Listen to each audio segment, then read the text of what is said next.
మొత్తం మీద అన్వేష్ గారు, మీరు 2 నెలలుగా పోరాడుతున్నారు. 2 నెలల్లో మీరు సాధించింది ఏంటి? ఇప్పుడు ఏ సెలబ్రిటీ కూడా బెట్టింగ్ యాప్ చేయడం మానేశారు. యూట్యూబ్ని క్లీన్ చేసినట్టుగా అయింది. ఇక ఎవరు మీ రీసెర్చ్లో ఏమైనా తేలిందా? కొత్త కొత్త సెలబ్రిటీలు, కొత్త వాళ్ళు ఎవరైనా చేస్తున్నారని ఏం సాధించారు ఇప్పటివరకు? రివ్యూ చేసుకుంటే ఏంటి? 60 రోజుల నా పోరాటం అనే కన్నా మన పోరాటం అనడం మిన్న సార్. ఎందుకంటే నేను మాట్లాడిన ప్రతి సంవత్సరం మాట్లాడుతున్నప్పుడు న్యూస్ ఛానళ్ళు కానీ, కో యూట్యూబర్స్ కానీ, కో ఛానల్స్ కానీ ప్రతి సంవత్సరం ఎవరో ఒకరు జాయిన్ అవుతూనే ఉన్నారు. 2020 నుంచి నేను వీటి మీద మాట్లాడుతున్నాను. లాస్ట్ ఇయర్ కూడా చాలా ఛానల్స్ మాట్లాడారు. సో ఈ ఇయర్ చాలా మంది కొంచెం నోరు పెద్దదయ్యింది. పెద్దదయ్యి అందరూ మాట్లాడారు. అందరూ అవేర్నెస్, నేను ఒక్కరిని కాదు కదా సార్. ఇప్పుడు నా నోరు పెద్దది కాబట్టి కనబడుతుంది, కానీ అన్ని టీవీ ఛానల్స్, లోకల్ ఛానళ్ళు, ఇన్స్టాగ్రామ్ పేజీలు, మీమ్ పేజీలు, నువ్వు సే నో బెట్టింగ్ అని చెప్పి చాలా మంది చేస్తున్నారు. అలా కొన్ని గవర్నమెంట్ ఆఫీసర్స్ కూడా దీనికి చేస్తున్నారు. అండ్ సో ఈ దాంట్లో ఈ 60 days లో మనం సాధించింది ఏంటంటే, ఫస్ట్ తెలంగాణ గవర్నమెంట్ రేవంత్ రెడ్డి గారు 90 days సిట్ వేశారు. సో సిట్ కమిటీ వేసి చాలా అంటే మీరు మీరు మీరు మీరు చూసుకుంటే కనుక నాందేడ్ నుంచి హైదరాబాద్ వెళ్తున్న బూకీల్ని కానీ పట్టుకోవడం, హవాలా మనీని స్వాధీనం చేసుకోవడం కానీ చాలా చేశారు. ఆ తర్వాత మన ఆంధ్ర సైడ్ వస్తే లోకేష్ గారు ఏమన్నారంటే, ఇది ఏకంగా సమూలంగా ఇండియా మొత్తం అంటే ఇండియాగా నాశనం చేద్దామని చెప్పి గోవిందా బెట్టింగ్ యాప్ కాన్సెప్ట్ ఏదైతే నేను ట్యాగ్ చేశానో ట్విట్టర్లో, ఆయన దానికి రెస్పాండ్ అయ్యారు. తర్వాత ఈ ఇన్ఫ్లుయెన్సర్ ఎవరైతే ఉన్నారో, సోకాల్ ఇన్ఫ్లుయెన్సర్స్ ఎవరు ప్రమోట్ చేయట్లేదు ప్రజెంట్. అంటే పెద్ద తలకాయలు ఎవరైతే ఉన్నారో వాళ్ళు తీసుకున్న ప్రాజెక్టులు కూడా, లైక్ రెడ్డి బెట్టింగ్ యాప్ కానీ, ఆ తర్వాత గోవిందా కానీ, వాళ్ళందరూ మీ డబ్బులు మీరు తీసేసుకొని మేము ప్రమోట్ చేస్తే మాకు మా తెలుగు ప్రజలు ఒప్పుకోవట్లేదని వాళ్ళ ఎండోర్స్మెంట్ క్యాన్సిల్ చేసేసుకున్నారు. పల్లవి ప్రశాంత్ వీళ్ళు లాంటి వాళ్ళంతా బిగ్ బాస్ లో చాలా మంది ఈ బెట్టింగ్ సైన్స్ ని క్యాన్సిల్ చేసేసుకున్నారు. ఇంకా మేము చెయ్యము అని చెప్పి అందరూ అన్నారు. సో ప్రజలు కూడా చాలా వేడిగా ఉన్నారు సార్. ఎందుకంటే ఇప్పుడు రైతు ఆత్మహత్యలతో కంపేర్ చేసుకుంటే 10 రెట్లు ఎక్కువ ఉన్నాయి సార్. రైతు పండించి పంట అమ్ముకోలేక నష్టం వచ్చి చచ్చిపోతే, ఇక్కడ యువత కొవ్వెక్కి ఈ బెట్టింగ్ యాప్లో కాలేజ్ ఫీజులు ఏవైతే ఉంటాయో సార్, కాలేజ్ ఫీజులు డబల్ చేస్తే డబల్ అవుతుంది కదా అమౌంట్, కాలేజ్ ఫీజు కట్టేద్దాం, మిగిలిన అమౌంట్ మనం ఎంజాయ్ చేద్దాం అనే వాసనతో ప్రతి ఒక్కరు అదేదో మొబైల్ ఓపెన్ చేయడం, డబ్బులు వేసేయడం, పోవడం, అదే ఆదత్ అయిపోయింది అందరికీ. ఈవెన్ ప్రజలు కూడా ఈజీ మనీ కోసం ఇచ్చేస్తున్నారు. అది ఎండ్ ఆఫ్ ద డే ప్రజలు మారాలి, మనుషులు మారాలి, ఇక క్రియేటర్స్ మారాలి. చేసేవాడు లేకపోతే చూసేవాడు ఉండడు, అదే ఇచ్చేవాడు లేకపోతే పుచ్చుకునేవాడు ఉండడు. సేమ్ యాస్టీస్గా వాళ్ళు చేసేవాళ్ళు, ప్రమోట్ చేసేవాళ్ళు, లింక్ నొక్కండి అనే వాళ్ళు లేకపోతే వాడికి ఇంకెక్కడి నుంచి లింక్ వస్తుంది? ఇంతకు ముందు ఈ లోకల్ బాయ్ నాని కానీ వీళ్ళు కానీ కారు కొనుక్కున్నాం, మీరు కూడా కొనుక్కోవాలనుకుంటున్నారా? లింక్ నొక్కండి. ఫ్రిడ్జ్ కొనుక్కున్నాం, మీరు కూడా కొనుక్కోవాలనుకుంటున్నారా? లింక్ నొక్కండి. మీకు అప్పులు ఉన్నాయా? లింక్ నొక్కండి. ఇల్లు కొనుక్కోవాలా? లింక్ నొక్కండి. దుబాయ్ వెళ్ళాలనుకుంటున్నారా? లింక్ నొక్కండి. థాయిలాండ్ వెళ్ళాలి, లింక్. ప్రతిదానికి లింక్ నొక్కండి అంటే నొక్కుతారు కదా సార్. ఇప్పుడు అలాంటి పప్పులు ఏం లేవుగా. లింక్ నొక్కడం, జాయిన్ అవ్వడం, టెలిగ్రామ్ గ్రూప్లో రమ్మనడం అవేం లేవు, అయిపోయినాయి. ఆ సినిమా అయిపోయింది. నెక్స్ట్ టార్గెట్ ఎవరు సార్? ఇక్కడ మీ హిట్ లిస్ట్ లో ఎవరు ఉన్నారు? మీ రీసెర్చ్ లో ఏం తేలింది సార్? రీసెర్చ్ అంటూ ఏం లేదు సార్. ఇక్కడ సోకాల్డ్ బెట్టింగ్ యాప్ లో ప్రపంచంలో గెలిచిన వాడు అంటూ ఎవరు లేరు సార్. ప్రపంచంలో క్యాసినో పేరు కూడా అలాగే పెట్టారు. క్యాష్ అవుట్ కాదు, క్యాష్ ఇన్నే. ఆ డబ్బులు పోయినోడు తప్ప వచ్చినోడు ప్రపంచంలో లేడు. సో ప్రతి బెట్టింగ్ యాప్ ప్రమోట్ చేసిన వాళ్ళు నష్టపోయారే తప్ప బాగుపడలేదు. సో వాళ్ళు నష్టపోయారని చెప్పి ప్రతి ఒక్కరు స్క్రీన్ రికార్డ్ చేసుకొని ఉంచుకున్నారు. అవన్నీ పంపిస్తున్నారు సార్. బోల్డ్ డేటా ఉంది సార్. 120 మంది ఉన్నారు. ఇంకా ఎంతమందిని ఎక్స్పోజ్ చేయగలుగుతాం సార్ చెప్పండి? తెలుగు రాష్ట్రాల్లో ఇంకా 120 మంది ఉన్నారా? ఇంకా 120 మంది ఉన్నారు సార్. ఎవరు? Influencers, celebrity. 90% ఇన్ఫ్లుయెన్సర్స్ చేశారు సార్. ఈజీ మనీ కదా. ఆడించేవాడి కన్నా 10 కోట్లు వస్తాయి సార్. 5 కోట్లు, 10 కోట్లు, 2 కోట్లు, ₹1 కోటి. ఇప్పుడు ఈ షార్ట్ టర్మ్ లో ఈ యూట్యూబర్స్ అందరూ పెద్ద పెద్ద అపార్ట్మెంట్లు, పెద్ద పెద్ద కార్లు ఇవన్నీ ఎక్కడి నుంచి కొన్నారు సార్? మనం ఎంతో కష్టపడితే కానీ 10,000 రూపాయలు రావు. అలాంటిది వీళ్ళకి అడ్డదిడ్డంగా కోట్లు ఎందుకు ఇస్తున్నారు అని ఎవరో ఆలోచించి పోనీ చేసిన కంపెనీలు ఏవైనా అమ్మా అబ్బకి పుట్టినవి? ఏవి ఈ దేశంలో పుట్టినవి కాదు, అన్నీ ఇంటర్నేషనల్. జిఎస్టీ నెంబర్ కూడా లేదు. లైక్ ఇండియా, ఇప్పుడు మన ఐపీఎల్లో గట్టా చూస్తున్నాం ఏవైనా, మనం లాగిన్ అయితే జిఎస్టీ కట్టాలి. ఫస్ట్ 100 రూపాయలు ఆడితే 30 రూపాయలు జిఎస్టీ పోతుంది, 70 రూపాయలు వెళ్తుంది. 70 రూపాయలు ఆడాక పొరపాటున ఏదైనా గెలిస్తే మళ్ళీ ఆ 70 రూపాయలు 500 రూపాయలు అయితే మళ్ళీ అందులో జిఎస్టీ. ఇక్కడ గవర్నమెంట్కి ఓడినా గెలిచినా జిఎస్టీ వస్తుంది, ట్యాక్స్ వస్తుంది, కన్వర్జేషన్ ఛార్జెస్ వస్తాయి, అదైతే ఈ ఛార్జీలన్నీ వస్తాయి. సో సంవత్సరానికి 10,000 కోట్ల నుంచి 20,000 కోట్లు సంపాదిస్తుంది మన గవర్నమెంట్. కానీ అంతకు 10 రెట్లు సంపాదిస్తున్నా ఈ ఇల్లీగల్ బెట్టింగ్ యాప్ ఏవైతే ఉన్నాయో. జస్ట్ నిన్న మీరు ఒకసారి చూడండి సార్, ఆర్టికల్ చూడండి ఉంటుంది. ఫెయిర్ ప్లే కంపెనీ 17,000 కోట్లు తీసుకెళ్ళిపోయింది. 17,000 కోట్లు. 2 రఫేల్ యుద్ధ విమానాలు కొనుక్కోవచ్చు మనం. ఏం కాకుండా తీసుకుని చిటుకల ఏం చేస్తాం? గవర్నమెంట్ వాడు తీసుకెళ్ళిపోయాక పట్టారు.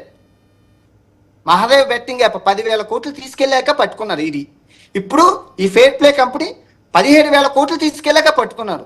10,000 కోట్లు 17,000 కోట్లు ఏం కాకుండా తీసుకెళ్ళిపోతున్నారు సార్, ఏదో మంచినీళ్ళలాగా. ఏం చేస్తాం చెప్పండి?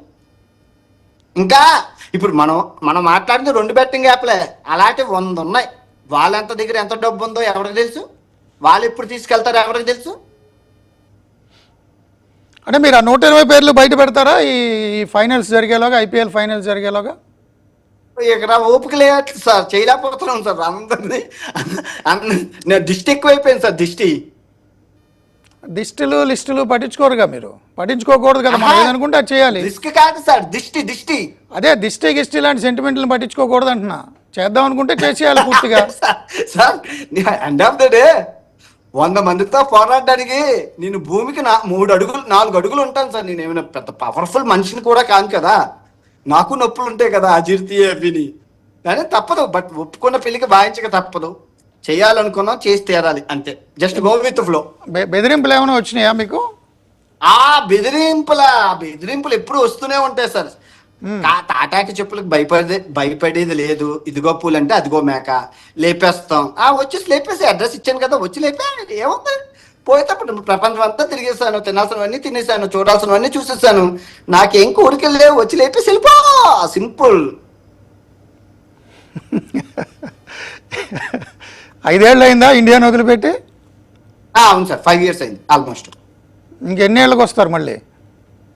సార్ 197 దేశాలు, నాకు తెలిసి 2035 దిగుదాం అనుకుంటున్నాం, కరెక్ట్ గా 2035కి. సో ఇంకో 10 ఏళ్ళు బయటే ఉంటారు, దేశం బయట. అప్పుడు మీరు టీవీ 5 తో పాటు ఇంకో 4-5 టీవీ ఛానల్ పెడతారు మీరు. పెట్టాలి. మీకు నేషనల్ సూపర్ జర్నలిస్ట్ అనేసి అప్పటికి ఎవరుంటే అప్పుడు ఆ ప్రధాని చేతుల మీదుగా వస్తుంది మీకు. మీరు ప్రధాని రాష్ట్రపతి చేతుల మీదుగా. Thank you. బట్ మీరు ప్రపంచంలో ఏ దేశంలో ఉన్నా ఇక్కడ మాత్రం అప్డేట్ గానే ఉన్నారు. రాష్ట్రంలో ఏం జరుగుతుంది, దేశంలో ఏం జరుగుతుంది యాక్చువల్గా నేనేం చూడను సార్, ఇప్పుడు బెట్టింగ్ యాప్ జరుగుతుంది కాబట్టి చూడాల్సి వస్తుంది. యాక్చువల్గా మనంతా జియో పాలిటిక్స్ అని యాక్చువల్ నేను మన రాష్ట్రాలు అవి చూడను, అవ్వదు అనమాట నాకున్న టైంకి. ఎవరైనా ఏదైనా పంపిస్తే మా ఫ్రెండ్స్ కొంటాను, ఫోన్ చేస్తాను, వాళ్ళతో మాట్లాడినట్లు ఉంటది కదా, అలా ఫోన్ చేసి ఇది ఏంట్రా అంటే చెప్తారు. ఎగ్జాంపుల్ సార్, నేను ఒక వీడియో చూస్తూ ఒక ఆంటీ వెళ్తుంది, ఆంటీ వెనకతల 50 టీవీ ఛానళ్ళు, పెద్ద హడావుడి. నేనేమనుకున్నాను, ఎమ్మెల్యే ఏమో అనుకున్నాను. మా ఫ్రెండ్కి ఫార్వర్డ్ చేసి ఎవర్రా అంటే మొత్తం ఆ స్టోరీ చెప్పాడు సార్ అరగంటలోని. కుమార్ ఆంటీరా ఇలా ఫేమస్ అయ్యిందిరా కూరలు అమ్ముకొని అని చెప్పాడు. ఆహా అని అలాగా ఫ్రెండ్స్ని అడిగి మాట్లాడుకొని తెలుసుకుంటాను సార్. ఓకే, అంటే మీరు చేసిన ఆ వీడియో కూడా నేను చూశాను.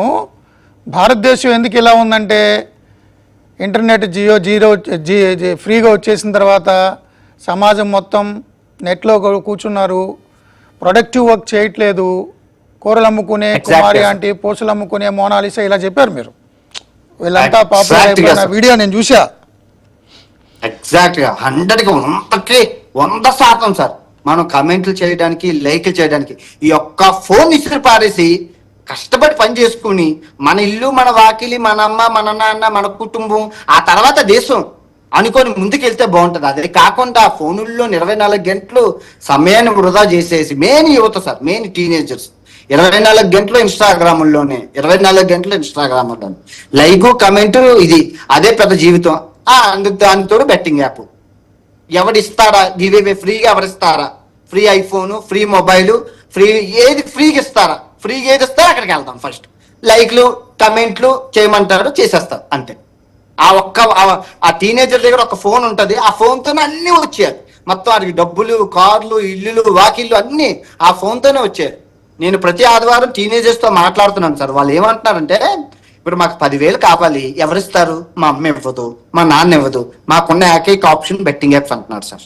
ఇది ఎంత వరకు న్యాయం చెప్పండి? దారుణం కదా. దారుణం కదా సార్. ఇప్పుడు ఒకరితో అయితే అనుకోవడానికి నేను ప్రతి సండే 3 గంటలు లైవ్ లో మాట్లాడుతున్నాను. అసలు పీపుల్ మైండ్ సెట్ ఎలా ఉందని. ఇప్పటికి 3 గంటలు 3 సార్లు మాట్లాడి 9 గంటలు. 9 గంటల్లో నేను నేర్చుకున్నది ఏంటి అంటే ఇది. అంటే పీపుల్ మనం చెప్పడం క్రియేటర్ సైడ్, సోషల్ మీడియా అది కాదు, పబ్లిక్ గ్రౌండ్ రిపోర్ట్ కూడా కావాలి కదా. ట్రూ. అంటే ఈజీ మనీ కోసం ఇంటర్నెట్ మీద ఆధారపడుతున్నారు పేరెంట్స్ ఇవ్వరు కాబట్టి. అంతే, ఇంకే ఆప్షన్ లేదు. ఒక్క ఫోన్ తోని కార్లు, ఇల్లులు, వాకిళ్ళు, ఐశ్వర్యం మొత్తం అంతా అన్ని వచ్చేయాలి. ఏం పని చేయకూడదు, జస్ట్ ఫోన్ లోనే అన్ని వచ్చేయాలి అంతే. ఈ మధ్య ఉందిలేండి, నిన్న మొన్న ఒక సెలబ్రిటీ ఇన్ఫ్లుయెన్సరు సడన్గా తన ఇన్స్టాలో ఫాలోవర్స్ తగ్గిపోయారని సూసైడ్ చేసుకుంది. ఎంత దారుణంగా డిజిటల్ మీడియాకి ఎంత దారుణంగా అడిక్ట్ అయ్యారు. ప్రపంచం రియాలిటీని మర్చిపోయి భ్రమల్లో బతుకుతున్నారు. సార్ నేను ఒక విషయం చెప్తాను సార్, నా విషయం చెప్తున్నాను సార్. నేను ఎదిగే క్రమంలో ఈ ఫోన్ని ఇసిరేసాను సార్. 2014 నుంచి 2020 వరకు ప్రపంచంలో ఏం జరిగిందో నాకు తెలియదు సార్. అసలు ఏం జరిగిందో. అమెరికా వెళ్ళిపోయాను, అక్కడ బాత్రూంలో కొడుక్కున్నాను, అదొకటే నాకు గుర్తుంది అంతే. ఇంటికి రావడం, ఒక 4 రోజులు రెస్ట్ తీసుకొని మళ్ళీ అమెరికా వెళ్ళడం, బాత్రూంలో కడగడం, మళ్ళీ ఇంటికి రావడం, 4 రోజులు రెస్ట్ తీసుకోవడం, అమెరికా వెళ్ళడం. అలా 6 సంవత్సరాలు గడిచిపోయాయి. 6 సంవత్సరాల్లో కష్టపడిన డబ్బులతో ఒక చిన్న ఇల్లు కొనుక్కున్నాను సార్. ఈ క్రమంలో ప్రపంచం ఏమైపోయిందో తెలియదు, ఎమ్మెల్యే ఎవడో తెలియదు, సీఎం ఎవడో తెలియదు, ఏ సినిమాలు వచ్చాయో ఏమీ తెలియదు. కష్టం కష్టం కష్టం. నా ఇల్లు, నా వాకిలి, మా ఇల్లు, మా అమ్మ, మా నాన్న బాగుండాలని 6 సంవత్సరాలు ఏం కాకుండా కష్టపడ్డాను సార్. మళ్ళీ కరోనా వచ్చింది, మళ్ళీ లైఫ్ బ్యాక్ స్టేజ్కి తీసుకెళ్ళిపోయాం. మళ్ళీ కరోనా దగ్గర నుంచి మళ్ళీ 2020 నుంచి మళ్ళీ 2023 వరకు మళ్ళీ ఏం జరిగిందో నాకు తెలియదు సార్. సినిమా కూడా చూడలేదు, ఓన్లీ యూట్యూబ్. అప్పుడు మళ్ళీ యూట్యూబ్ కష్టాలు, యూట్యూబ్లో నిలదొక్కుకోవాలి. 3 సంవత్సరాలు ఏ రోజు వదలకుండా వీడియో చేశాను సార్. కూర్చొని వీడియో కాదు, రోజు ట్రావెలింగ్ వీడియో. 3 సంవత్సరాలు డే టు టైమ్ ఉన్న హాస్టల్తో సహా, డే టు టైంతో సహా వీడియోలు అప్లోడ్ చేస్తున్నాయి. ఇంకా అడగక్కలే. ఇంక సుఖపడతాము, ఎంజాయ్ చేద్దాం, కష్టపడతాం అనేసి ఈ బెట్టింగ్ యాప్లు పోవాలి. ఇదే సార్ లాస్ట్. ఇంక నేను చెయ్యను. ఈ కొబ్బరికాయ కొట్టుకొని ఇంకా అవతల ప్రాణాలు పోతున్నా, ప్రాణాలు లేచిపోతున్నా నాకు అనవసరం, నా వల్ల కాదు, చాలా కష్టం. ఎందుకు అంత టైర్డ్ అయిపోయారా? అలా కాదు సార్. ఒకడంటే శత్రువు అనుకోవడానికి ఇప్పుడు 100 మంది శత్రువు. ఎవరు పొడిచినా ఎవరి మీద కూడా కేసేయలేం. 100 కత్తులతో రెడీగా ఉన్నారు, రా రా రా రా అని. మీరు ప్రపంచం అంతా తిరుగుతున్నారు కదా. ఇప్పుడు మన దేశంలో ఈ బెట్టింగ్ యాప్స్కి అలవాటు పడి ఎంతమంది ప్రాణాలు పోగొట్టుకుంటున్నారు. ఇప్పుడు ఎవరైనా ఒక యాప్ నిర్వాహకుడు ప్రజల మీద పడి ఆ జోదాన్ని బెట్టింగ్ చూపించి తాను డబ్బులు సంపాదించడానికి యాప్ తయారు చేస్తాడా, ఊర్లో ఉన్న అందరికీ డబ్బులు పంచిపెట్టి కోల్పోవడానికి యాప్ తయారు చేస్తాడా అనే చిన్న కామన్ సెన్స్ పాయింట్ కూడా లేకుండా ఎందుకు ఏ దేశంలోనే ఇలా ఉన్నారా? ఇలా ఒళ్ళు గొల చేసుకుంటున్నారా? ఏ దేశంలో లేనన్ని దరిద్రాలు మన దేశంలోనే ఉన్నాయి సార్. ఏ దేశంలో క్రియేటరు నేను ఇల్లు కొనుక్కున్నాను సార్, ఆ యాడ్లు మీరు చూసారో లేదో సార్. ఈ సోకాల్ యూట్యూబర్స్ మీరు చూసుకుంటే ఇల్లు కొనుక్కున్నాం, కారు కొనుక్కున్నాం సార్, వాడు బండి తగలపెట్టేశారు సార్. కొత్త బండి షోరూమ్ నుంచి తెచ్చాడు, పెట్రోల్ వేసేసారు, అగ్గి పెట్టేశారు. వాళ్ళు అడుగుతారు అనమాట, ఎలా తగలబెట్టావంటే, సింపుల్ రా, మళ్ళీ కొత్త బండి వస్తుంది, వచ్చేసింది. అదే సార్, సో వాళ్ళు బండి తగలబెట్టాక మళ్ళీ కింద క్వశ్చన్ చేశారు, మాకు నమ్మబుద్ధి కావట్లేదు, ఈసారి ఐఫోన్ తగలబెట్టు. ఐఫోన్ కొన్నాడు, తగలబెట్టేశారు సార్. ఓకే, ఇప్పుడు ఐఫోన్ తగలబెట్టేస్తే మాకు నమ్మకం కుదరట్లేదు, ఆ టీవీ ఎరగొట్టేశారు సార్. ఇప్పుడు ఇంత నమ్మకంగా చేస్తుంటే ఎవరు నమ్మరు సార్, చెప్పండి. మీరు చెప్పండి, ఎవరు నమ్మరు? మనం అసలు మన యువతని బెట్టింగ్ ఆడు చంద్రముఖి ఆవాహయామి కావచ్చా అన్నది, ఆడు రా సావదొప్పుతుంటే ఒకడైతే అనుకోవడానికి ఎవరు చూసినా ఆడే. బిగ్ బాస్ లో 50% మంది యూట్యూబర్లు ఇదే పత్తిగింజలేపారు. బిగ్ బాస్కి వెళ్ళడం, బయటికి రావడం, పత్తిగింజలు స్టార్ట్ చేయడం, బిగ్ బాస్కి వెళ్ళడం, బయటికి రావడం, పత్తిగింజలు స్టార్ట్ చేయడం. అదేదో జాతీయ క్రీడ, హాకీయా, నేషనల్ గేమా, లేదంటే రాష్ట్ర స్థాయి గేమా, ఏంటది? లింక్ నొక్కండి ఆడండి, టెలిగ్రాము, రంగుల ప్రొడిక్షన్, కలర్ ప్రొడిక్షన్, ఏవో ఏరోప్లేన్ ఎగిరింది, ఒక్కొక్కడు ఒక్కొక్క ఆర్టిస్టు. లోకల్ బాయ్ నాని అంటాడు చేపలు ఇస్తాము అంటాడు, వచ్చాక బెట్టింగ్ ఆడమంటాడు. ఇల్లు హర్ష సాయి, దైవ సహాయం, దేవుడికి సహాయం, ఆడికి సహాయం, వీడికి ఇల్లు కొన్నాను, ఫీ పెట్రోల్ బంకు, ఫీ ఇల్లు అది అంటాడు, వచ్చాక మళ్ళీ బెట్టింగ్ యాప్. ఈ బయాసన్ యాదవ్ ఉన్నాడంటే ఐఫోన్ ఇస్తాను, అది ఇస్తాను, మళ్ళీ బెట్టింగ్ యాప్. ఇంక ఇవి బిగ్ బాస్ షోలో ఉన్నారంటే, అమ్మాయిలు ఉన్నారంటే ఎక్స్పోజింగ్ చేస్తారు, అది చేస్తారు, మళ్ళీ బెట్టింగ్ యాప్. ఏది తిరిగి అటు తిరిగి end of the day betting app. ఇంకోటి లేదు వాళ్ళకి. ఇంకేం చేసినా రూపాయి డబ్బులు రావు. ఈ బెట్టింగ్ యాప్లో ఎక్కువ వస్తాయి. సింపుల్, 2 కోట్లు, లైఫ్ సెటిల్డ్. ఒక్క యాప్ ప్రమోట్ చేస్తే లైఫ్ సెటిల్డ్. కార్లు, ఇల్లులు కొనుక్కోవచ్చు, ఆశలు తీర్చుకోవచ్చు, నీ కోట్లన్నీ నెరవేరుతాయి బెట్టింగ్ యాప్. ఇప్పుడు వీరికి ఇన్ని కోట్లు వస్తున్నాయంటే వాడికి ఎన్ని పోతాయి? ఇప్పుడు 100 కేసులు ఉన్నాయి చేతిలో. వాళ్ళు మాట్లాడుతుంటే ఏడిపోస్తుంది సార్. ఒక్కొక్క ఏమండి అసలు నేను అన్ని ఇన్స్టాగ్రామ్ లో పెట్టాను చూడండి సార్. ఈ చేతికి అందొచ్చిన కొడుకు చచ్చిపోయారు, మేము ఎలా బతకాలని అడుగుతున్నారు సార్. వాళ్ళ క్వశ్చన్కి ఆన్సర్ ఎవరు చేస్తారు? ఇప్పుడు ఈ హర్ష సాయ ఉన్నాడు సార్, వాడికి ఆవులు కొన్నాను, వీరికి గేదెలు కొన్నాను అనే కన్నా 100 కేసులు ఉన్నాయి సార్. వీడి వల్ల చనిపోయిన వాళ్ళు ఉన్నారు సార్. వీరు సహాయం చేయాల్సింది ఎవరికి? వీరికి ఎవరికి చేయాలి? వాడెవరికో బాగున్నోడికి ఎందుకు చేస్తారు సార్? వీడి సహాయం ఎవరికి చేయాలి? వీడు చెప్పిన పరి బెట్టింగ్ మ్యాచ్ లింక్ నొక్కి నష్టపోయిన వాళ్ళకి వెళ్ళి సహాయం చేస్తే చాలు సార్. పుణ్యం. పోయిన ప్రాణం ఎలాగో రాదు. వెళ్ళి వాడికి ఇల్లు కట్టించడమో, వాళ్ళకి ఆవులు పెట్టించడమో, బార్బర్ షాప్ ఓపెన్ చేయడమో, ఫ్రీ పెట్రోల్ వాడికి చేయాలి సార్. వాళ్ళకి చేయకుండా అన్ని బాగున్నోడికి వెళ్ళి చేయడం ఏంటి? మళ్ళీ అందులో బెట్టింగ్ యాప్ ప్రమోట్ చేయడం ఏంటి? వ్యాపారం అవ్వట్లేదు సార్ ఇది. మీరు అతను మీ ఇంటర్వ్యూ చూశాను, వాడు ఏదేదో చెప్తున్నాడు. అతను ఏమంటాడంటే లీగల్ ఎయిడ్ ధోని వీళ్ళందరూ కూడా చేస్తున్నారు, వాళ్ళు చేసింది నేను చేశాను, ఇల్లీగల్ యాప్ నేను చేయలేదు, లీగల్ ఎయిడ్ యాప్ చేశాను, నా ఇంటర్వ్యూలో చెప్పాను. పరి ఒకసారి చూడండి సార్, పరి బెట్టింగ్ మ్యాచ్ లీగల్ ఒకసారి చూడండి సార్. జాఫర్ గారు కూడా ఇదే అన్నారు. ఆయన అసలు ఆ పరి బెట్టింగే కాదంట, అదేదో డొనేషన్ యాప్ అని చెప్పాడు ఆయన ఇంటర్వ్యూలో. ఆయన అడుగుతారు అనమాట, జాఫర్ గారు అడుగుతారు, పరి అనేది బెట్టింగ్ మ్యాచ్ కాదంటే అది డొనేషన్ యాప్ అంటే, డొనేషన్ యాప్ అన్నారు. క్లియర్ గా పరి బెట్టింగ్ మ్యాచ్ అని ఉంటది, జిఎస్టీ నెంబర్ లేదు, సంవత్సరానికి 10 కోట్లు. ఇక్కడ ఒక చిన్న గ్రే ఏరియాని వాడుకుంటున్నారు వీళ్ళందరూ. సుప్రీంకోర్టులో కూడా కేసులు ఉన్నాయి. అదేంటంటే బెట్టింగ్ అనేది లాటరీ మీద ఆధారపడిందా, స్కిల్ గేమా? దాని మీద పెద్ద చర్చ హైకోర్టులో, సుప్రీంకోర్టులో. 50% పైన కనుక స్కిల్ గేమ్ అయితే అది అలౌ చేయాలని ఉంది. కాబట్టి స్కిల్ గేమా లేదంటే లక్క అనే దాని మీద ఉన్న గ్రే ఏరియాని పట్టుకుని ఈ యాప్ నిర్వాహకులు ఆడుకుంటున్నారు. ఆ ఒక్క పాయింట్ పట్టుకుని ఇన్ఫ్లుయెన్సర్లు కూడా ఆడుకుంటున్నారు. అందుకని వీళ్ళు ఆటలు సాగుతున్నాయి సార్. బెట్టింగ్ అనేది జోదం సార్.